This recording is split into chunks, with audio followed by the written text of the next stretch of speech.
tutunayan ko sa inyo yung sinabi ni Elmer Leones, puro yun bunga ng kanyang kahibangan.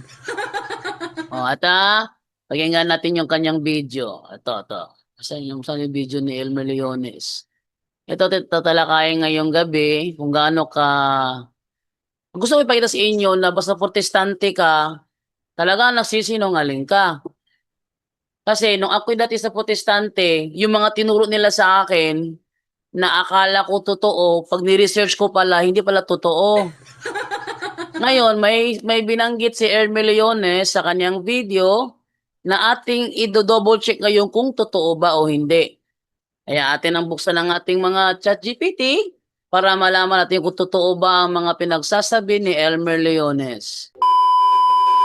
At titingnan kung based on reality ba ito o bunga lamang ng kanyang kahibangan. Okay. So, atin na simulan. Sa panahon ni Jesus Christ, sa tungbuhi pa si Jesus Christ, grabe gyud ang iyang pagpamuhat ban sa balaang espiritu nga nagban ang amahan nga Dios amahan. Sa iyang pagpamuhat, sa iyang mga pagwali, sa iyang pagiskot sa kabaghuan sa kinabuhi sa tao, sa pag-usab sa kinabuhi sa tao, sa mga milagroso nga mga panghitabo sa unang panahon. O siya diyang namatay si Jesus Christ hangtod nag-iyap pagsugod ang 1st century Christian, 2nd century Christian, and 3rd century Christian, 4th century Christian. Isang din na ito makita sa una nga mga 1st hangtod sa 4th nga tinuod nga mga Kristiyano na sumpay sa pagtulunan gid ni Jesus Christ. Wala gid ni sila yung mga rebulto, wala siya nagayukbo sa mga images. Okay. So dito, ang protestante pag naiipit sa rebulto kumakapit.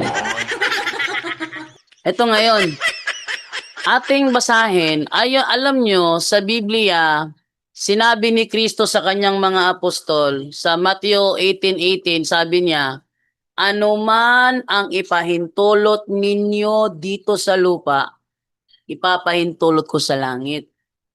So anuman ang ipahintulot ng kanyang iglesia sa lupa, ipapahintulot ni Kristo sa langit. Sa term pa lang na ipapahintulot, sa madaling salita, hindi pa yan na ipapahintulot sa kanilang panahon.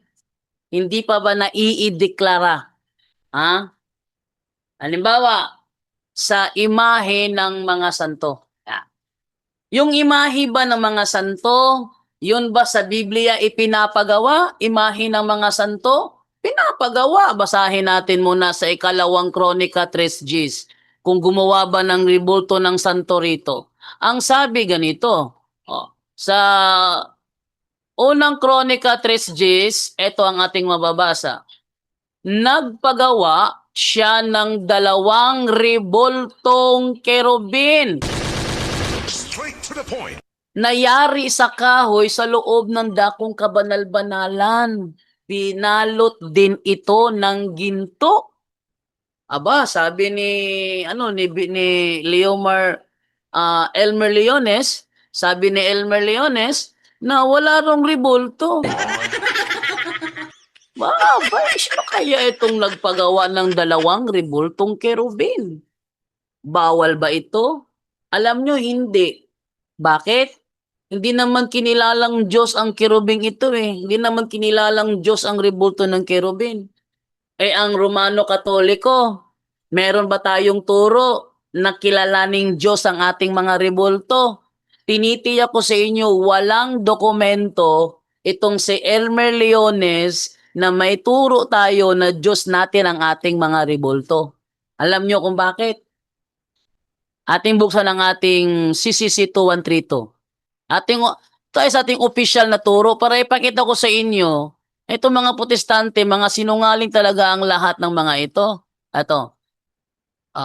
Ating buksan na, CCC 2132 ha. Tingnan natin ha. Atin mo nang tingnan, dito muna tayo sa natin kung may turo ba. Ano tayo ha? Timbasahin to. Sige ha. Ano ang nakalagay sa CCC 2132. Yan na, ang lalabas. Ang nakasaad sa CCC 2132 ay ito. The Christian veneration of images is not contrary to the first commandment, which prescribes idols. Indeed, the honor rendered to an image passes to its prototype. And whoever venerates an image venerates the person portrayed in it. The honor paid to sacred images is a respectful veneration, not the adoration due to God alone. Ano daw? The honor paid to sacred images is a respectful veneration, not the adoration. Kung hindi lang sana to bobo siya, no? Elmer Leones, alam niyo kung ano ibig sabihin ng not the adoration due to God alone. Ang tanong, yung adoration, ano yung sa Latin? Latria. Yan, latria. Ibig sabihin, pag sinabing Diyos-Diyosan, idol, tapos nilalatria mo, yun ang bawal. Diba? Nilalatria mo. Kaya nga, bawal ang idolatria kasi idol, nilalatria. Idolatria, bawal yun. Kaso wala tayong ganun eh. Wala tayong ganun. So yung sinasabi ni Elmer Leones, bunga ng kanyang kahibangan. Ay naku, papayag ako pag tumawag ito ngayon.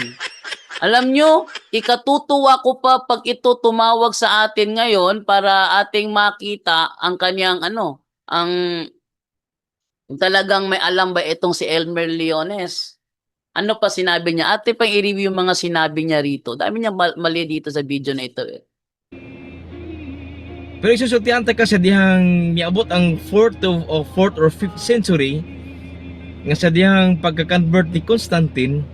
So gihimo kay sa unang panahon usa ka makusganon ang Roma, ang mga emperor. Gihimo ni Oy, teka. Makusganon daw ang mga emperor ng panahong ito. Makusganon? Kung makusganon, bakit na-convert si Constantino? Makusganon man kaha, ngano na-converter man si Constantino?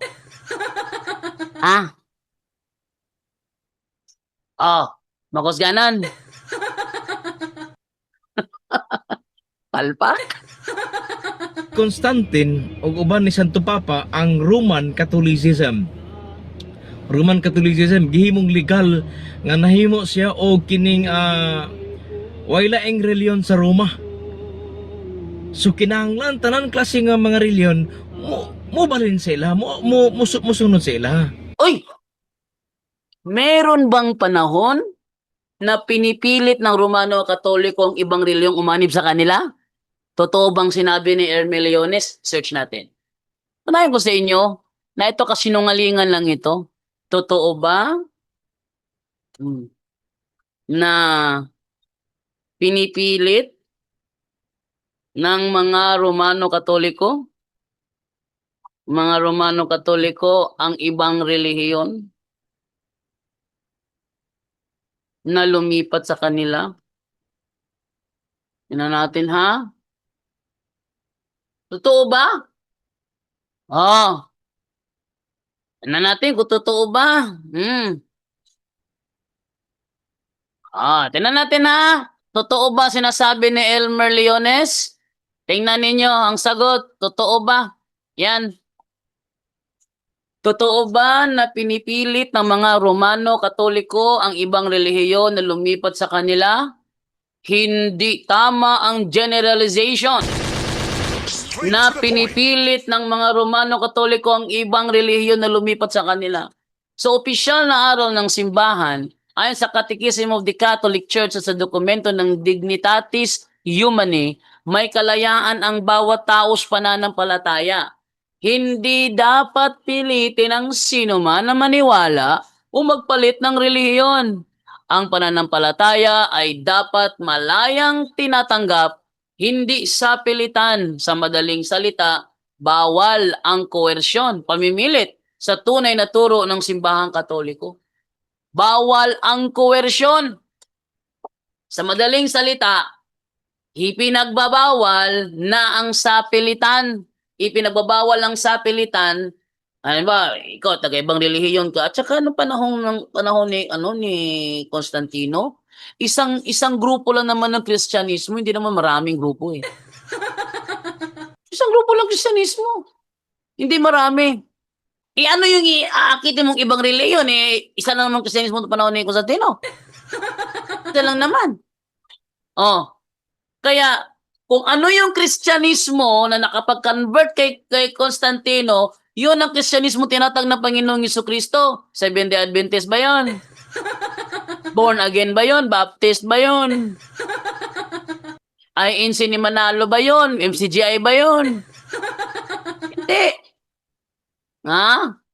So, mali talaga. At sabi ito, paano naman ang history? Ito tayo sa history. Sa kasaysayan, lalo na noong Middle Ages at panahon ng kolonyalismo, may mga pagkakataon na may mga political powers o rulers na gumagamit ng reliyon para sa kontrol. May ilang kaso na pamimilit o pressure. Pero mahalagang linawin, hindi ito ang opisyal at tamang aral ng simbahan. Kadalasan, ito ay dahil sa politika at kapangyarihan, hindi purong doktrina ng pananampalataya. Straight to the point.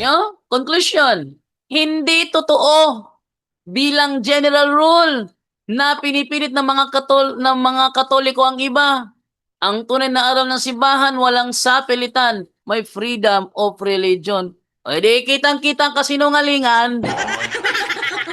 Oh, sabi ko sa inyo eh, basta protestante ka, sinungaling ka talaga.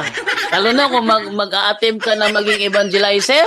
Naku, talagang, sabi nga ni Brother Tata Rosal walang Protestant evangelizer na hindi magsisinungaling. Kasi kung di sila magsisinungaling, wala silang makakabig. Wala silang makakonvert. Di ba? Edi bisto. Tuloy natin ang video.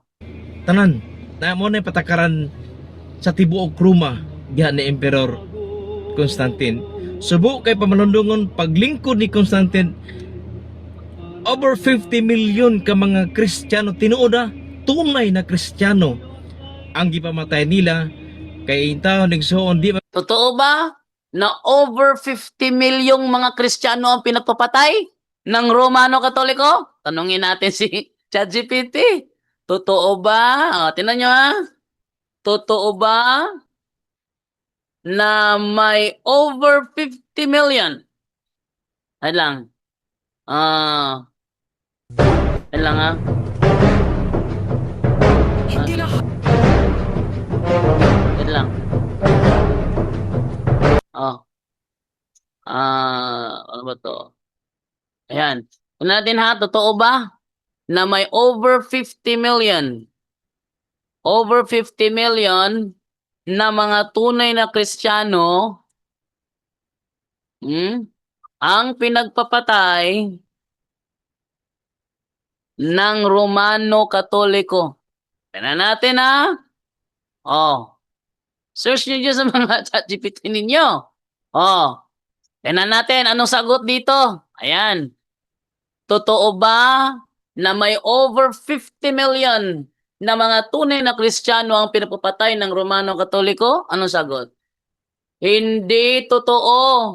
Bilang verified historical fact ang claim na mahigit 50 million na tunay na Kristiyano ang pinatay ng Romano Katoliko. Saan nanggaling ang bilang na 50 million?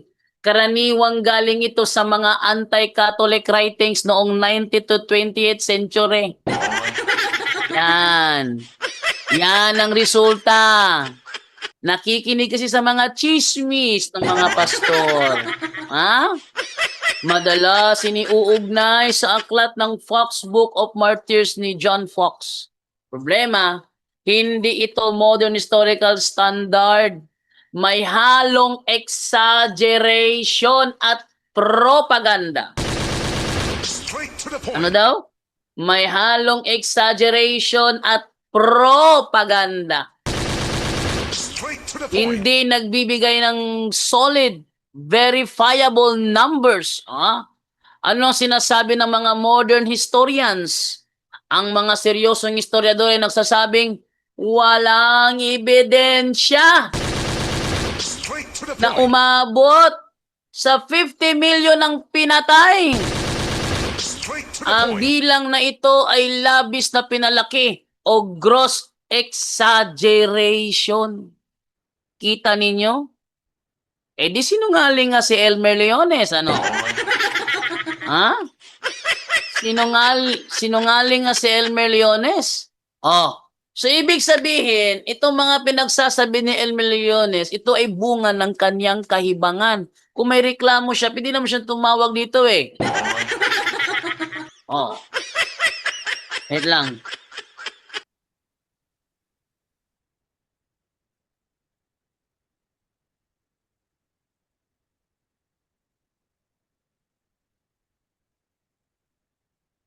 Okay.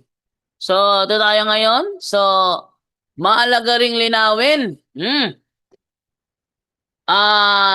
Hindi totoo. Ang 50 million killed by Catholics ay hindi suportado ng credible historical evidence. Straight to the point. Ito ay isang exaggerated at propagandang numero.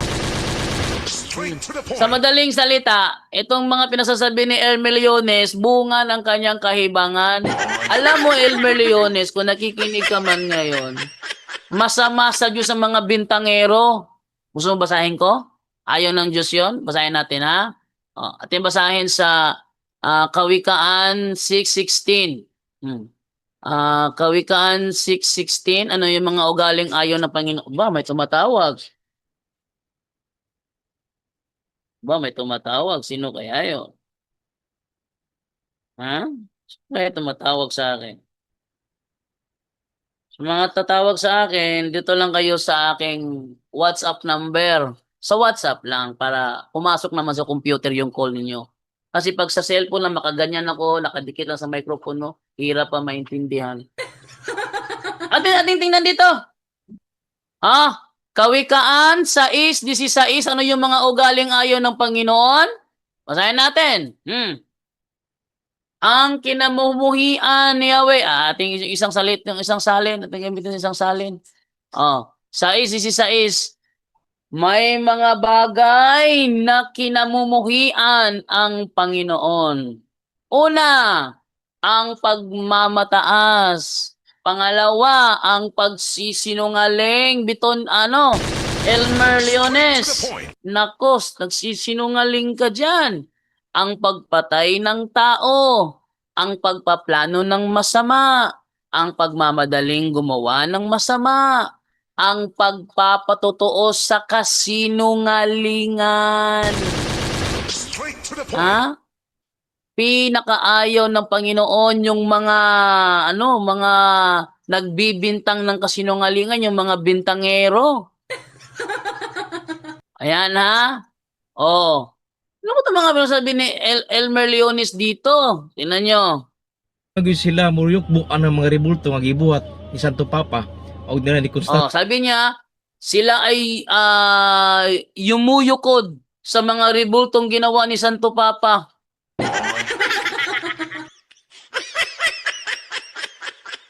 Anong rebultong ginawa ni Santo Papa?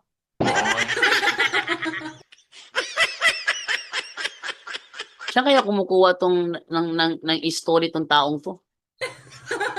Rebultong ginawa ni Constantino. Ano kayang rebultong ginawa ni Constantino? Meron ba kayong record sa history na may rebulto ng santo na ginawa si Constantino? Kasi sa pagkakaalam ko, wala namang record sa history na itong si Emperador Constantino ay sculptor. Wala ko naalalang ganun na may sculptor Meron bang sculptor ng Santo Papa? May alam kayo doon? Wala akong alam doon Si Santo Papa daw gumawa ng rebulto na siyang niyuyukuran ng mga Romano Katoliko. Kayo na bahala umunawa doon. Basta sabi niya, gumawa doon ng rebulto si Santo Papa tsaka si Constantino, hinuyukuran ng mga Katoliko. Ewan ko kung anong klaseng rebulto ang ginawa ni Emperador Constantino. May record ba na si Emperador Constantino gumawa ng rebulto ng mga santo? Try natin tanong sa GPT. Totoo ba? Tingnan nyo, gusto ko pakita ito sa mga tao eh. Oh. Totoo ba na may rebulto ng santo na ginawa si Emperador Constantino? Ewan ko saan ko kumukuha ng story itong taong ito. Oh. Yan natin kung totoo ba.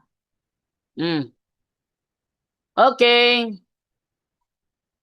Oh, anong sagot dito? Gusto ko pakita sa inyo eh. Itong kasinungalingan itong taong ito. Oh, tingnan nyo. Anong sabi dito? Maikling sagot.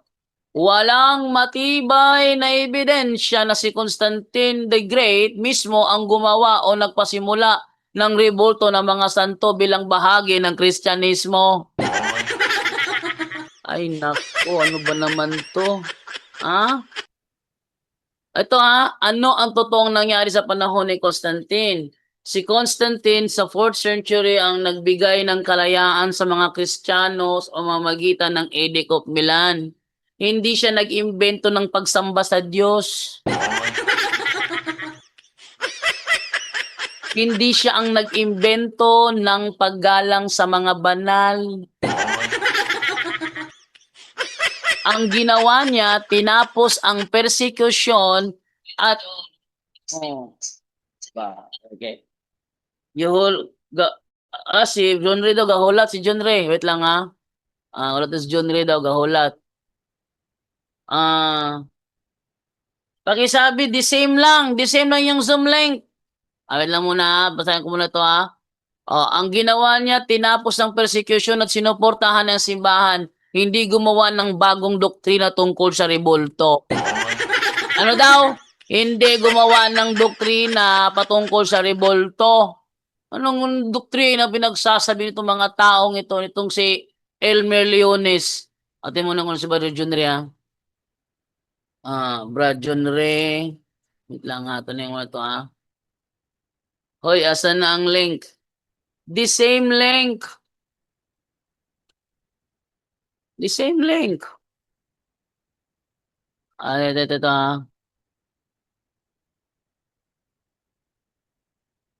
Ito mo na yan si Brother John Ray.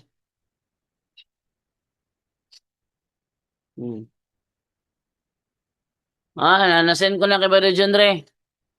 Sabi ko sa kanya, the same link lang eh. The same Zoom link. Para makapasok si Brother John Ray. Okay, so tingnan natin dito para ma-aware ko naman ako na may pumasok na bago. Gawin ko itong admin si yung isa para malaman kung may pumasok na bago. Tuloy natin. Di ba? Di kasi nungalangan talaga itong pinagsasabi ni ni Hermel Leones. So, tuloy naman natin. Itong magsisinungaling ng taong ito, ilalantad ko to. Sinungaling ka, lalantad kita. Para mga manunood sa'yo, alam mo na sisinungaling ka talaga. At ipagpatuloy mo yung pagsisinungaling mong yan. Pag pinagpatuloy mo yan, mas lalo kang magkakasala. Sige, magsinungaling ka pa. Sinungaling pa more. Para the more na magsinungaling ka, the more kang magkakasala. O sinong logi dyan? Elmer Leones, sige tuloy mo lang. Para mas lalo kang magkasala. Ano natin yung mo? Tuloy natin yung video. Sa mga santos. Kay kabalo naman gid sila nga dili gid pwede magyukbo og mga rebulto. Ay, walang turo na bawal yumukod sa imahe ng santo. Katunayan, yung imahe ng kerubin, ng banal na kerubin, banal santo rin yun. Imahe ng santong kerubin, niyuyukuran nila yon. Pagtira pa nga yung buong Israel doon Oh. Ito, yung paggamit niya ng term rebulto, ang tawag diyan fallacy of equivocation. Ano? Fallacy of equivocation. Ano yung fallacy of equivocation? Basahin natin, ano? Ano yung fallacy of equivocation? Maganda 'to pag-aralan tong different types of fallacy, kasi makikita ninyo ang ano, ang panloloko nila, Ito, different types of fallacy, tinatawag na equivocation. Basahin natin. Ano sabi dito? Fallacy of equivocation. Using a term. Ito, ang term dito, yung term rebulto. Ito yung pinaglalaroan ni Elmer Leones. Using a term with more than one meaning. More than one meaning kasi sa rebulto, may idol, may icon. Huh? Sa rebulto, may idol, may icon. Hindi porket rebulto, idol na kaagad. Kung pag rebulto, idol na kaagad, ibig sabihin yung ginawa ni Solomon, na rebulto ng kerubin, idol pala yon. Yung rebulto ng kerubin na ginawa ni Moises, idol para yon. One with more than one meaning in a statement without specifying which meaning is intended. Ang tawag diyan, fallacy of equivocation. Makasabi lang ng rebulto, makabasa na lang ng rebulto, automatic agad dinadamay na lahat. Gayong sa Biblia, iba ang rebulto ng santo, iba ang rebulto ng Diyos-Diyosan. Ang rebulto ng santo, nilalagay pa sa templo ng Diyos. Ang rebulto ng santo, pinagawa pa ni Solomon. Ginawa pa ni Moises. Ang rebulto ng santo. Pero yung Diyos-Diyusan, iba yon. Ano yung rebulto ng Diyos-Diyusan? Yung mga rebulto na kinikilalang Diyos. Sinong rebulto sa Katoliko ang kinilala nating Diyos natin? Meron ba? Meron ba? Elmer Leones, anong nangyayari sa'yo? Sinungaling ka kasi. Ha? Sana, Elmer Leones, itigil mo na yung pagsisinungaling mo. Lalo nagpapansin kita, naku, lalagang lagot ka. Ha? Ya Elmer Leones, wag masyadong wag masyadong pilingon.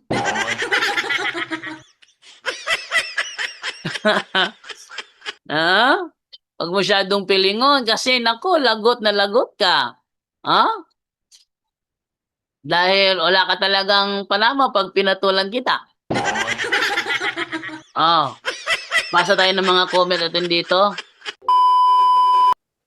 Basta sabi niya dito, totoo, sabi niya, sa panahon daw ni Emperador Constantino, ang Romano Katoliko daw ay pumatay daw ng over 50 million true Christian. Ano masabi mo doon? Over 50 million? Ang gusto ko, ang masasabi ko lang doon, ibigay niya yung source niya, hindi yung magkukwento lang siya. Wala. Hirap.